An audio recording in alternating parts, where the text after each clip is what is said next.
Question number 9।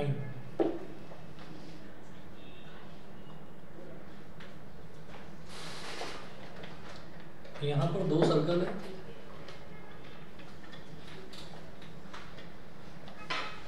एक circle ये बड़ा सर्कल है और एक सर्कल थोड़ा छोटा सर्कल बना लो ऐसे। एक बड़ा सर्कल हो गया, एक छोटा सर्कल हो गया। उसके बाद जिस पॉइंट पर ये दोनों सर्कल इंटरसेक्ट कर रहे हैं वो है बी और डी। बी और डी ये दो पॉइंट्स हैं। अब सर वो बी और सी है। अच्छा बी और सी है, बी और सी। और फिर एक कॉर्ड है जो बड़े सर्कल से स्टार्ट होती है, ए से बी को टच करती हुई और डी तक जाएगी। ए बी डी ये हो गया। इसी तरीके से एक दूसरी कॉर्ड है जो पी से क्यू तक जाएगी, बी से होती हुई।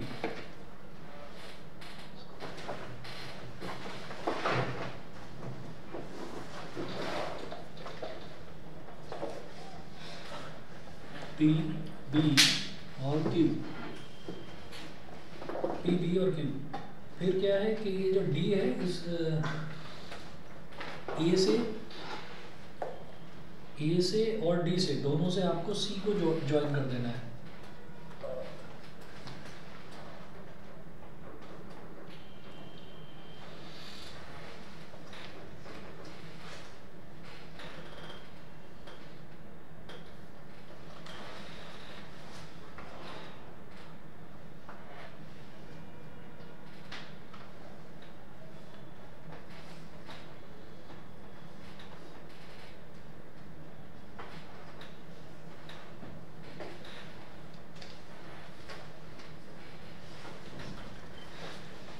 ए से सी को ज्वाइन करा, डी से सी को ज्वाइन करा, फिर टी से सी को ज्वाइन करिए और क्यू से भी सी को ज्वाइन करिए।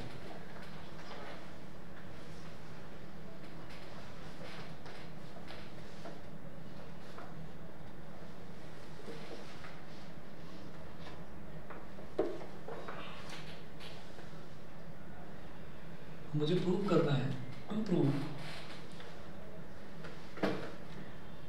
एंगल ACP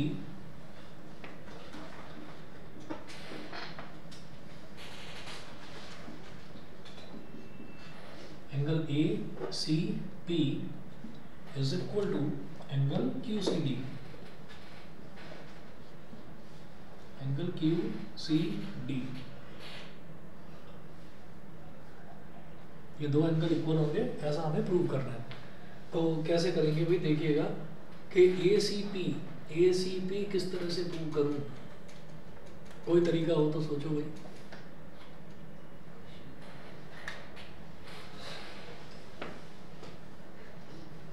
हम इसमें क्या रूल लगा सकते हैं। मुझे एक चीज़ तो ये नज़र आती है कि जैसे ये B और C है, तो अगर मैं बड़े सर्कल की बात करूँ तो BC एक आर्क है। तो ये जो BC आर्क है ये यहाँ पर एंगल बना रही है BPC और BAC। ये दोनों के दोनों एंगल प्लीज इक्वल होंगे। ऐसे इधर वाली जो BC आर्क है छोटे सर्कल की, तो ये वाला एंगल इस वाले एंगल के इक्वल होगा। इससे कुछ बात बन सकती है, क्योंकि सेंटर कहीं पर दे नहीं रखा है और कोई चीज़ दे नहीं रखी है। मुझे तो सिर्फ यही लगता है कि ये ऐसे करके बात बनेगी, और या फिर इसमें हम इसको साइक्लिक क्वाड्रिलेटरल का भी एक फंडा यूज़ कर सकते हैं। साइक्लिक क्वाड्रिलेटरल बनाने के लिए मुझे क्या करना पड़ेगा, मुझे B और C को ज्वाइन करना पड़ेगा। अगर मान लीजिए मैं B और C को ऐसे ज्वाइन कर भी देता हूँ, जो फिगर में नहीं दे रखा है, तो B और C में अगर मान ली B और C को मैंने ज्वाइन कर दिया तो हमारे पास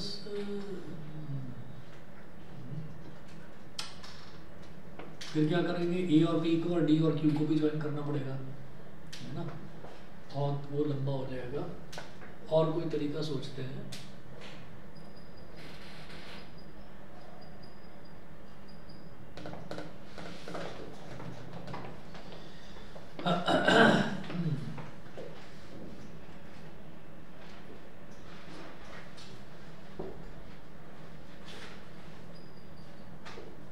ये ट्रायंगल बन जाएगा। चलिए पहले एक काम करते हैं, इसके सॉल्यूशन में मैं ये कहता हूँ कि for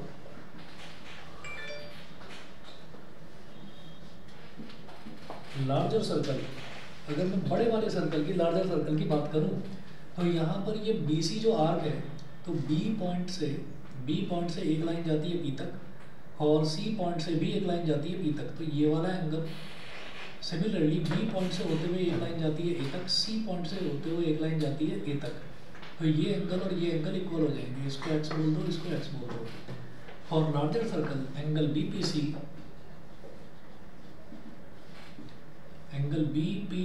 is equal to angle BAC।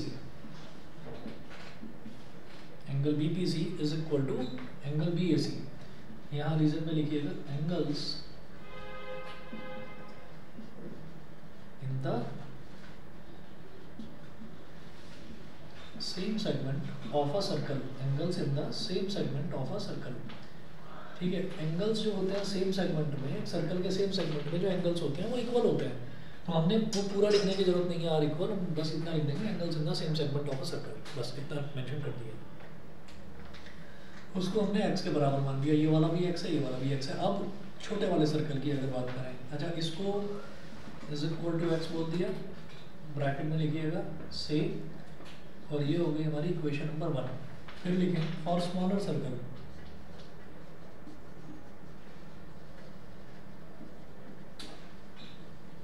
और स्मॉलर सर्कल, छोटे वाले सर्कल की केस में ये वाली आर्क BC है, तो B से D जुड़ रहा है, और इसी तरीके से C से भी D जुड़ रहा है, ऐसे ही B से Q जुड़ रहा है और C से भी Q जुड़ रहा है। तो ये एंगल इक्वल हो गया, इसको आपने बोल दिया y, तो ये वाला एंगल भी y हो गया।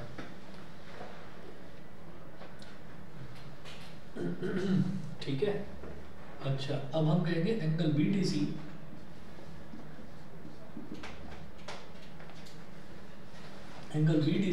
Is equal to angle PQC।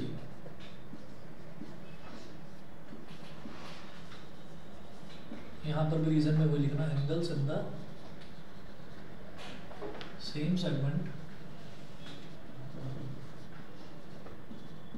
Angles in the same segment of a circle. ठीक है, BDC is equal to BQC हो गया, जिसको हमने y के इक्वल मान लिया से, ये हो गई हमारी इक्वेशन नंबर 2। ये करने के बाद में फिर हम ये कहेंगे कि अब जरा आप ये देखिएगा कि मुझे क्या प्रूव करना है, मुझे ये प्रूव करना है कि एंगल ACP और एंगल QCD ये दोनों के दोनों एंगल इक्वल हो जाएं। हमें ये चीज़ प्रूव करनी है। तो एक काम करते हैं, ये बड़े आराम से प्रूव होगा। देखो कैसे करेंगे हम ना ये देख रहे हैं कि ये जो PC और Q है, ये एक ट्राइंगल बन रहा है PCQ, इतना समझ में आ रहा है? PCQ एक ट्राइंगल दिखाई दे रहा है ना, तो हम ये कहेंगे in triangle PCQ, good evening,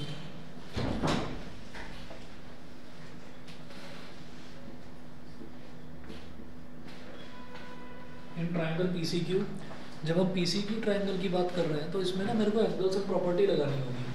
आप ये बोल दीजिए कि ये वाला एंगल हो गया x, ये वाला एंगल हो गया y, और PCQ में ये पूरा बड़ा एंगल बन जाएगा, ये पूरा बड़ा एंगल मतलब PCQ बोलेंगे। तो इसमें होगा x plus y, x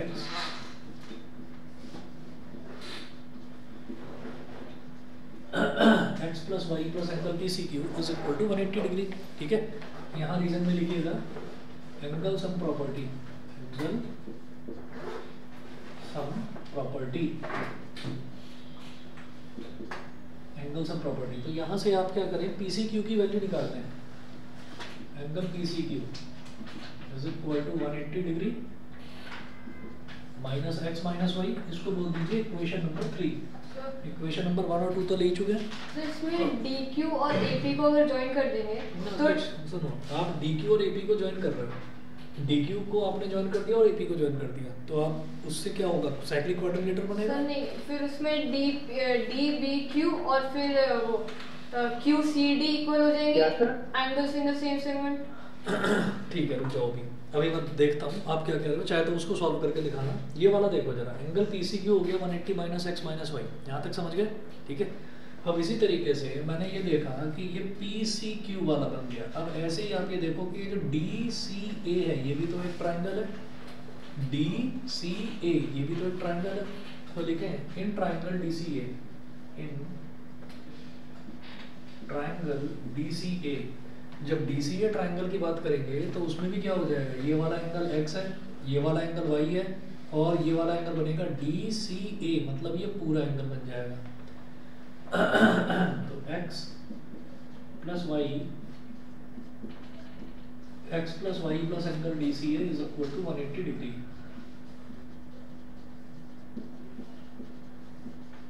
reason में लिखें angle sum property, angle sum property. यहां से एंगल डी सी ए निकाल लो।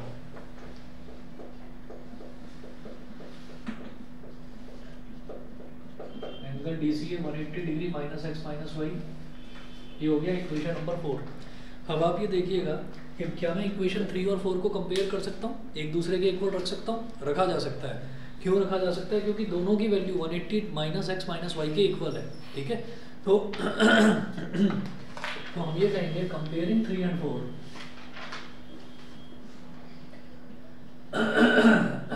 Comparing equation 3 and 4,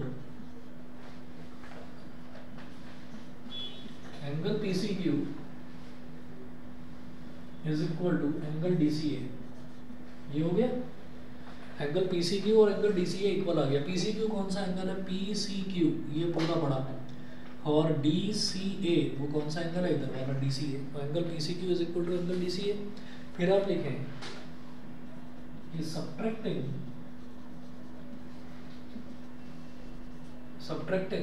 angle P C D, मतलब ये बीच वाला एंगल, ये बीच वाला एंगल सब्ट्रैक्ट कर दो। Subtracting angle P C D from, subtracting angle PCD from both sides।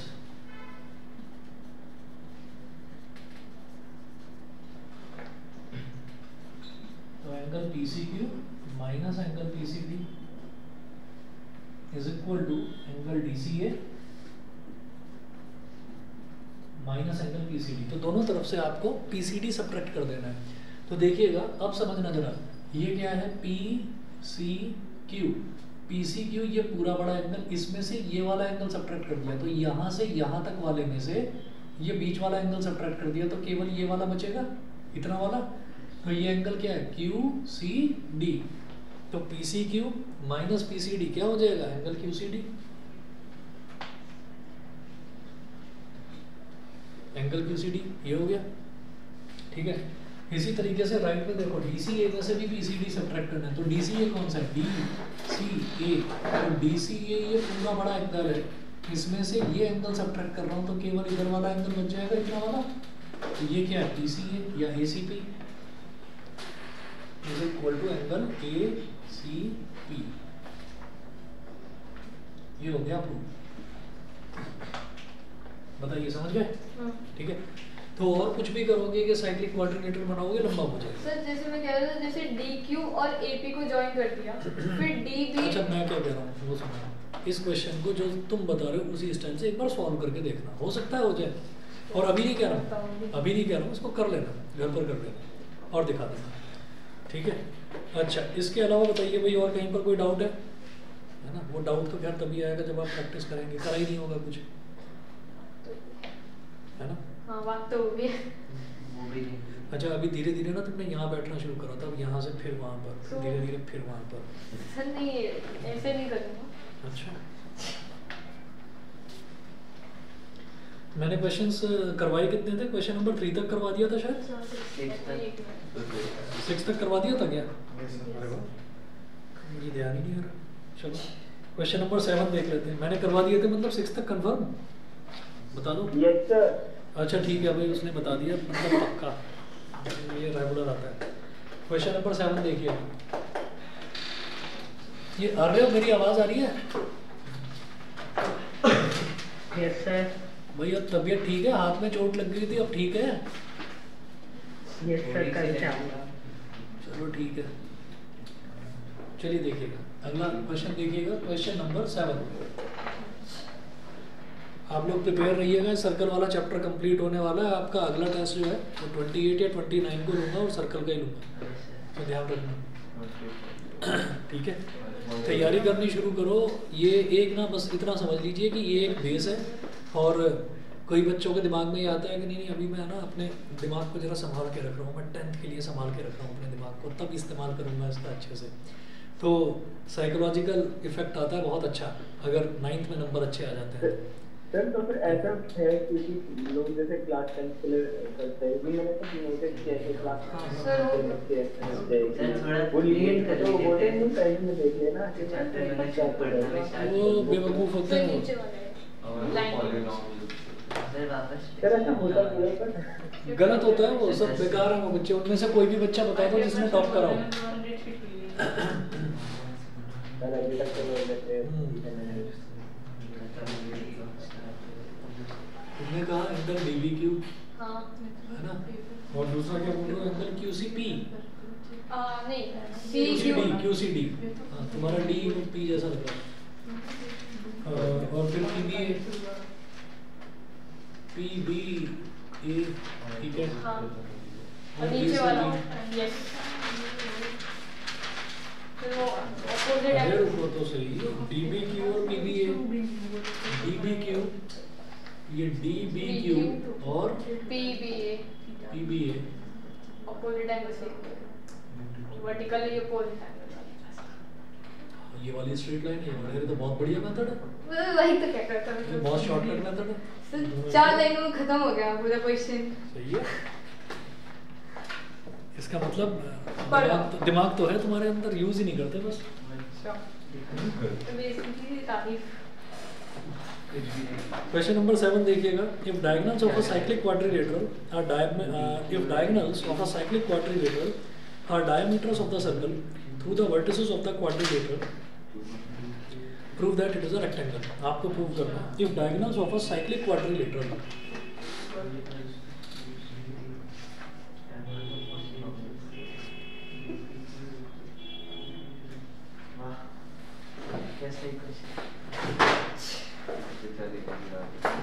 Copy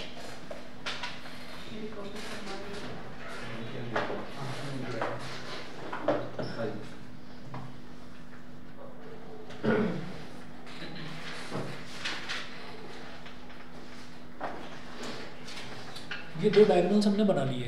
अभी मैंने डायगोनल बनाया है, क्वाड्रिलेटरल बाद में बनाऊंगा क्योंकि उसको सेंटर से गुजारना था ना, इस वजह से।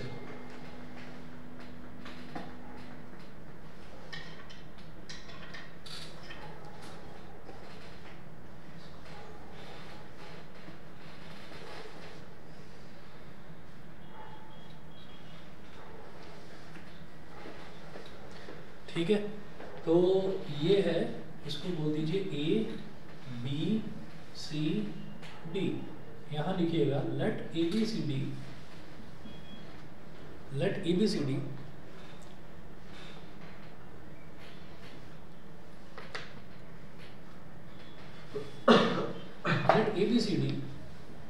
be a cyclic quadrilateral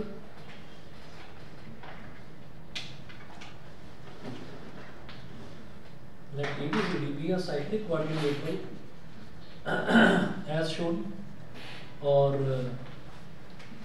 where AC and BD where AC and BD are its diagonals, let ABCD be a cyclic quadrilateral as shown. Let ABCD be a cyclic quadrilateral as shown, where AC and BD are its diagonals, which are also acting as diameters of this circle. Yes. वैसे यश मजा आ गया, बहुत बढ़िया तरीके से करा। Seriously मजाक नहीं, बहुत सही करा है। इसको जरा कायदे से करके ना, सॉल्व करके कायदे से डायग्राम बनाकर फोटो खींचकर ग्रुप पर डालना, फोटो खींचकर ग्रुप पर डालना। और क्या बहुत अच्छा तरीका है, 4 स्टेप में हो गया क्वेश्चन, ये जो हमने इतना लंबा मेथड लगाया। हाँ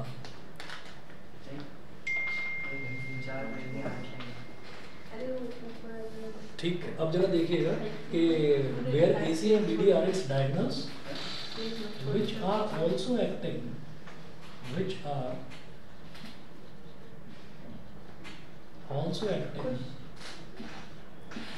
as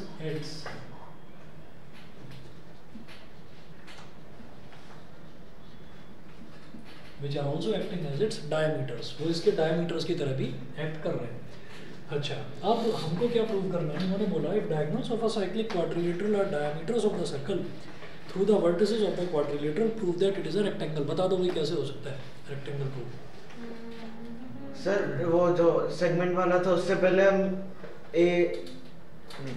डी और एंगल CDA को एंगल CDA एंड BCD को वो कर देंगे इक्वल, और फिर नहीं और कुछ सोचो सर वो सेमी सर्कल वाले प्रॉपर्टी है ना 90 डिग्री वाला, बस यही खत्म। बहुत है, ये अकेला ही काफ़ी कर जाएगा काम। कैसे भाई? आप ये देखिएगा कि इन्होंने बोला कि ये जो डायगोनल है ना, ये डायगोनल उसका डायमीटर भी है, तो डायमीटर का मतलब इस तरफ जो भी एंगल बनेगा वो 90 डिग्री बनेगा, ठीक है। तो हम ये कहेंगे कि ये वाला एंगल 90 डिग्री हो गया, ठीक है ना भाई। Angle in the semi circle क्या होता है? राइट एंगल, ठीक है। अमोघ सर इसको ऐसे भी तो कर सकते हैं। अरे भाई अमोघ समझ रहे हैं? इसे ऐसे भी तो कर सकते हैं, DAB plus CAB is equals to 180 करके ऐसे DAB plus CBA इसमें क्या है कि ये दिख रहा है रेक्टेंगल जैसा, मतलब वो हम तभी कर सकते हैं जब ये वाली साइड और ये वाली साइड पैरेलल हो। वो दे नहीं रखा है, तो इतना जरूर करा जा सकता है कि हम साइक्लिक क्वाड्रिलेटरल का, अच्छा लेकिन ना सुनो, आप गलत समझ रहे हो। साइक्लिक क्वाड्रिलेटरल के अपोजिट एंगल्स का सम 180 डिग्री होता है, अपोजिट एंगल्स का सम 180 डिग्री होता है। ये तो आप एडजस्टमेंट कर रहे हो। तो देखिएगा, मैं ये कहूँगा कि since AC is a diameter of this circle, देखिएगा since AC is a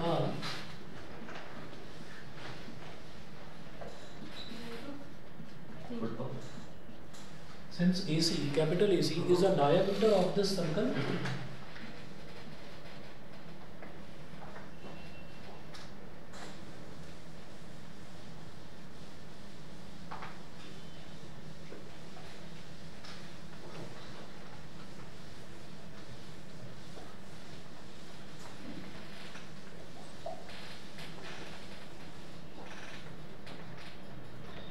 since AC is a diameter of the circle, therefore angle ADC is equal to 90 degree. Therefore angle ADC is equal to 90 degree. ठीक है, reason में लिखना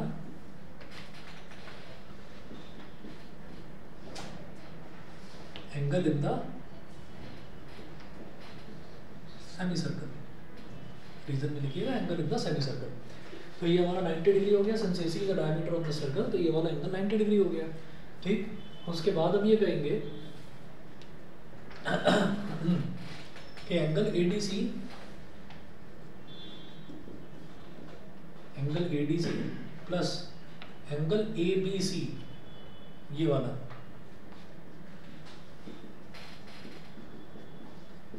is equal to 180 degree. Reason में लिखना opposite angles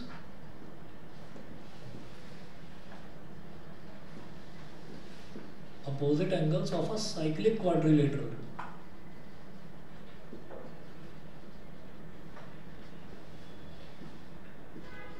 वैसे इसमें late क्यों लिखा है? मतलब लेट ABCD, मतलब वैसे भी 4 पॉइंट्स हैं सर्कल पे, तो लेट करने ही क्यों? क्योंकि उन्होंने डायग्राम दे नहीं रखा, तो इस वजह से मैंने ये बनाया है। कोई बच्चा PQRS ले सकता है उसको, इस वजह से मैंने कहा कि मैं ABCD ले रहा हूँ। तो angle ADC plus angle ABC is equal to 180 degree. ADC कितना 90 डिग्री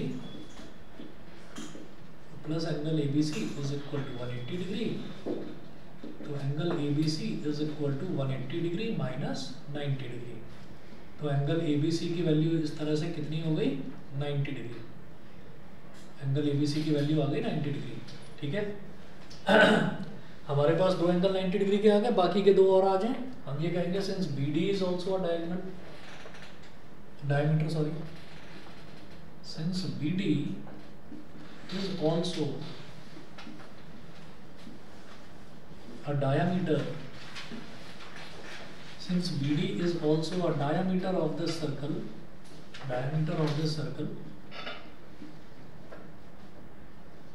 therefore ये वाला angle BCD is equal to 90 degree, angle BCD is equal to 90 degree. यहाँ पर डिवीजन में लिखना angle in the semi circle, angle in the semi circle. ठीक है, फिर वही काम करेंगे कि ये वाला एंगल हमारे पास 90 डिग्री आ गया, तो ये इसका अपोजिट एंगल हो गया साइक्लिक क्वाड्रिलेटरल का। ठीक है, तो इन दोनों का सम 180 डिग्री होगा। तो क्या लिखेंगे, angle BCD plus angle DAB is equal to 180 degree. Reason में लिखना opposite angles of a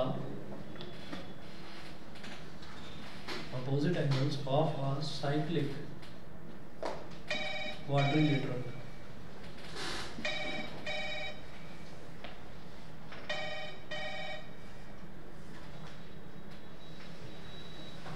opposite angles of a cyclic quadrilateral. तो यहाँ से BCD की वैल्यू हमें मालूम है 90 degree plus angle DAB is equal to 180 degree. अब इस 90 डिग्री को उधर ले जाओ तो angle DAB is equal to 180 degree minus 90 degree. तो ये भी कितने के बराबर हो गया, 90 degree.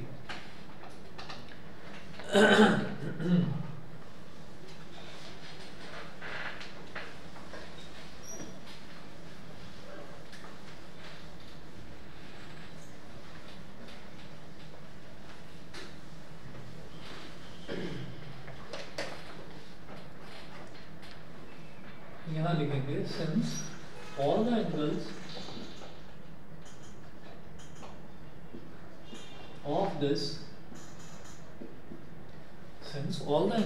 of this quadrilateral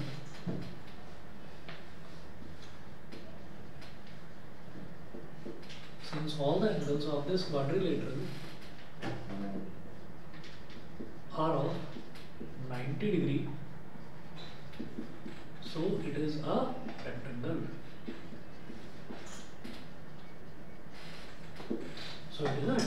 rectangle हो गया। उसके बाद देखिएगा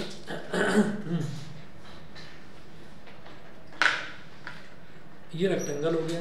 इसके बाद हम क्वेश्चन नंबर 8 देखेंगे। क्वेश्चन नंबर 8 में है कि if the non parallel sides of a trapezium are equal. अगर कोई हमको ट्रेपेजियम दे रखा है और ट्रेपेजियम की जो नॉन पैरेलल साइड्स हैं अगर वो इक्वल दे रखी हैं। ट्रेपेजियम क्या होता है, जिसमें एक पेयर जो होता है ना साइड का, वो तो आपस में पैरेलल होता है, और जो दूसरा पेयर है वो पैरेलल नहीं होता। तो अगर नॉन पैरेलल साइड्स जो हैं वो इक्वल दे रखी हैं, तो हम ये कहना चाहते हैं कि ये जो ट्रेपेजियम आपका है ये साइक्लिक है। ठीक है, तो अब इस ट्रेपेजियम को आपको ना किसी सर्कल के अंदर बनाने की ज़रूरत नहीं है। ट्रेपेजियम को ऐसे ही बना दो। अगर ट्रेपेजियम के अपोजिट एंगल्स का सम 180 डिग्री आ जाता है तो मैं कहूँगा कि हाँ वो आपका साइक्लिक क्वाड्रिलेटरल हो जाएगा। ठीक है, चलिए तो फिर अगला देखते हैं। अगला है हमारा question number 8। Question 8, if the non parallel sides of a trapezium are equal, तो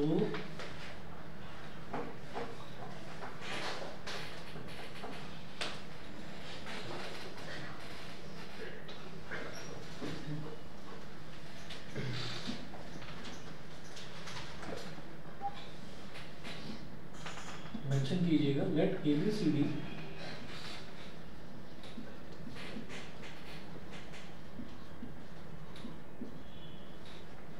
ABCD be a trapezium. Let ABCD be a trapezium as shown. Let ABCD be a trapezium as shown. अब इसमें where DC is parallel to AB। Trapezium में क्या होता है कि एक pair दूसरे मतलब एक पेयर जो होता है ना साइड्स का वो पैरेलल होता है।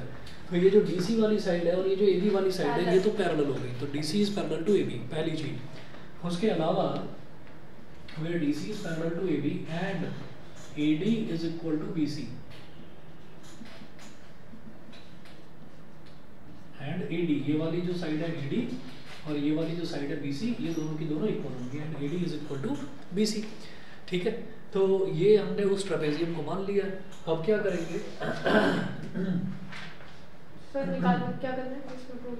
आपको ये प्रूव करना है कि ये जो आपका ट्रेपेजियम है ये एक साइक्लिक ट्रेपेजियम है। कैसे करोगे? सोचो सोचो।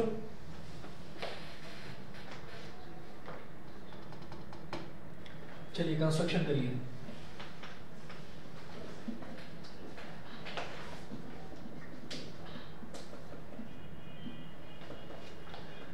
कंस्ट्रक्शन में लिखिएगा कि draw a line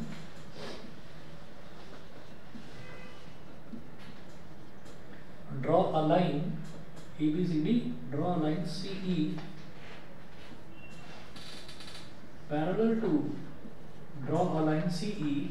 parallel to DA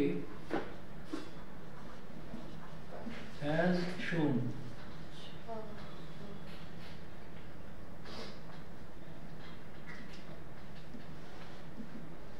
तो आपने कंस्ट्रक्शन में आप कर सकते हैं ना, कोई लाइन पैरेलल तो ड्रॉ कर सकते हैं। ठीक है, तो अब आप ये देखिएगा कि ये मैंने ड्रॉ कर ली CE इसके पैरेलल। अब उससे क्या होगा? इससे ये होगा कि ये जो हमारा ये वाली जो साइड है DC, ये AB के पैरेलल थी ही, तो इसका मतलब DC AE के भी पैरेलल होगा। CE और DA मैंने कंस्ट्रक्शन करके पैरेलल बनाया है, तो इसका मतलब AECD will be a parallelogram. AECD एक पैरेललोग्राम हो जाएगा।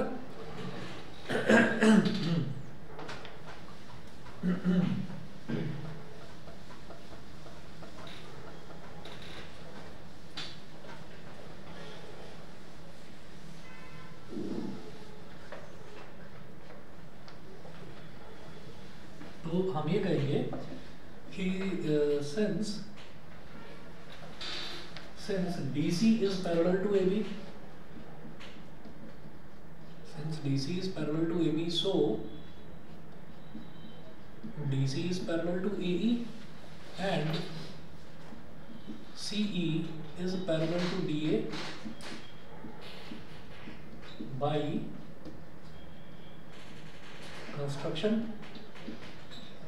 कंस्ट्रक्शन हमने ऐसा करा कि CEDA के पैरेलल है। अगर किसी भी फिगर में, किसी भी क्वाड्रिलेटर में दोनों अपोजिट पेयर ऑफ साइड्स अगर पैरेलल हो जाती हैं तो हम कहते हैं कि वो एक पैरेललोग्राम है। सो AECD is a parallelogram. AECD एक पैरेललोग्राम हो गया। therefore ये जो साइड है ना DC, ये इसके AE के इक्वल हो जाएगी और ये जो CE है ये DA के इक्वल हो जाएगी। therefore CE is equal to DA। Reason में लिखना अपोजिट साइड्स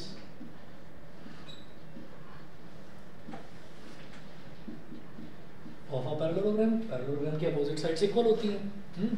अब क्या करेंगे? Now in triangle CEB,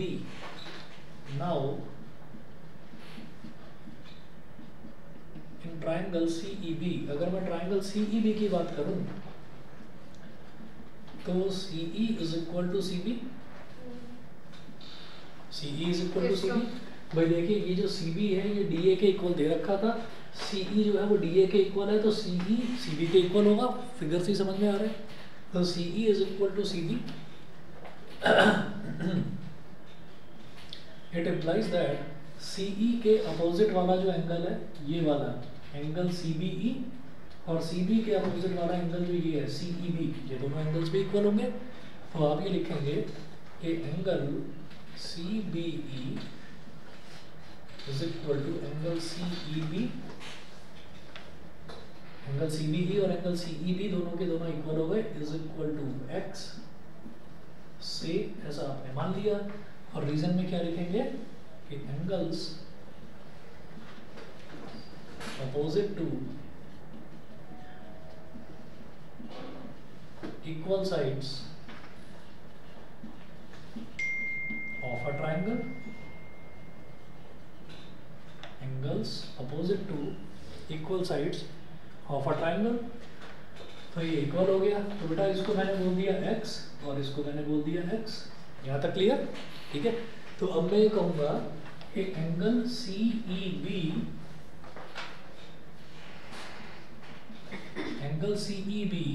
plus angle CEA is equal to 180 degree. Reason में लिखिएगा लीनियर पेयर। रीजन में लिखिए linear pair.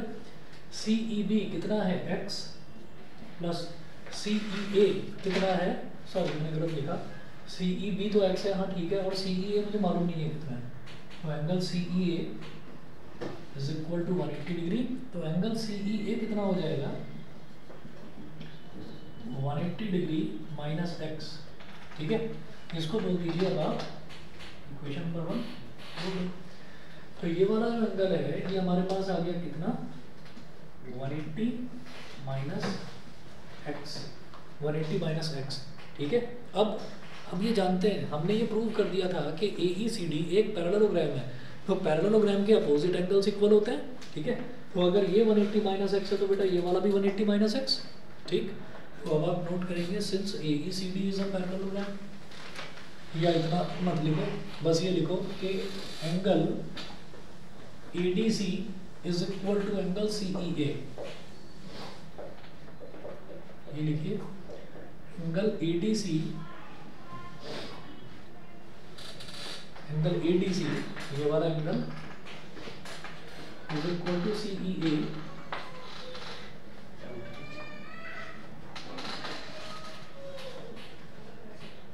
Degree minus X. Reason में लिखते हैं ना अपोजिट एंगल्स,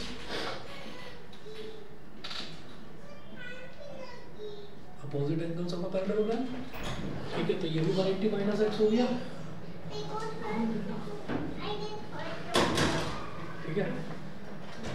अच्छा, उसके बाद आप ये देखिएगा कि ये वाला एंगल 180 माइनस एक्स है और ये वाला एंगल एक्स है, तो आप सीधे सीधे कहें कि angle B plus angle D इतना।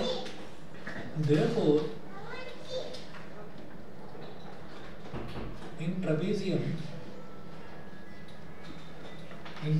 ABCD, angle D plus angle B, angle D कितना है 180 माइनस एक्स और एंगल B कितना है x, x से x कट गया इज इक्वल टू 180 डिग्री। ठीक है। इसको बोल दीजिए इक्वेशन नंबर 2।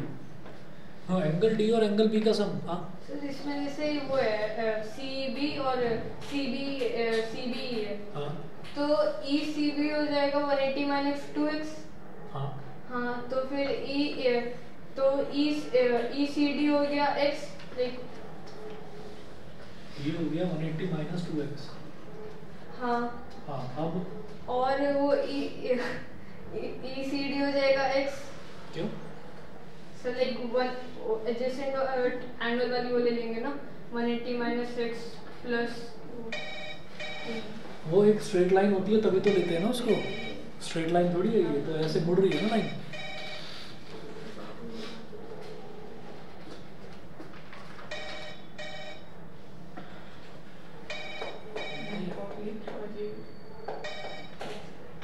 समझ गया कि नहीं? नहीं समझे? ये 180 माइनस 2x है। अब ये वाला एंगल कितना हो जाएगा? 180 माइनस 6 प्लस ECD इक्वल्स 180। ये भी करके दिखा रहे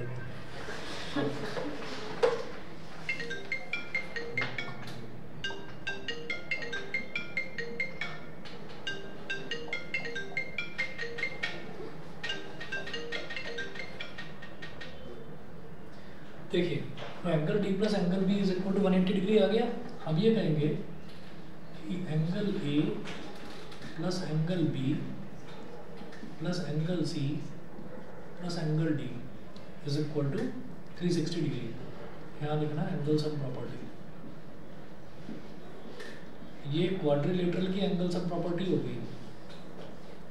ये angle A B C D चारों को ऐड कर दिया, वो 360 डिग्री के इक्वल आ जाएगा। अब इसमें एंगल D और एंगल B 180 डिग्री आ चुका है। Angle A plus angle C plus angle B plus angle D is equal to 360 degree. हाँ, angle A plus angle C और angle B plus angle D को 180 डिग्री लिख दो is equal to 360 degree. Reason में लिखना from equation 2 से मैंने angle B plus angle D की वैल्यू 180 डिग्री डाल दी। 180 को उधर ले जाओ, angle A plus angle C is equal to 360 degree minus 180 degree. Angle A plus angle C is equal to 180 degree.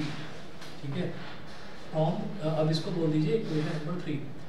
हाँ, angle D plus angle B भी 180 degree के आ गया के इक्वल आ गया। Angle A plus angle C जो है ये भी 180 डिग्री के इक्वल आ गया। जब both pair of opposite angles जो है उनका सम 180 डिग्री हो गया तो ABCD is a cyclic quadrilateral. ठीक है, तो हम ये जाएंगे from equation 2 and equation 3 ABCD is cyclic. ये साइक्लिक हो गया।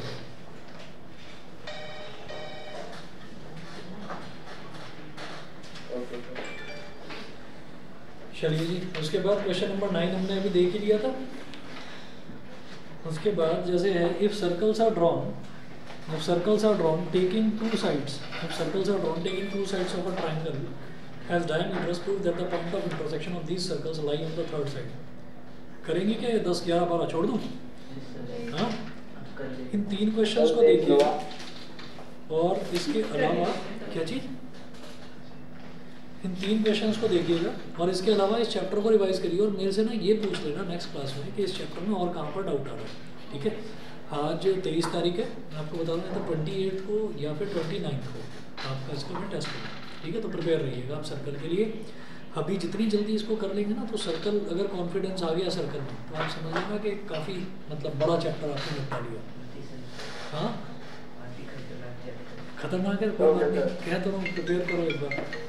ठीक है, चलिए आज इतने कर लेते हैं।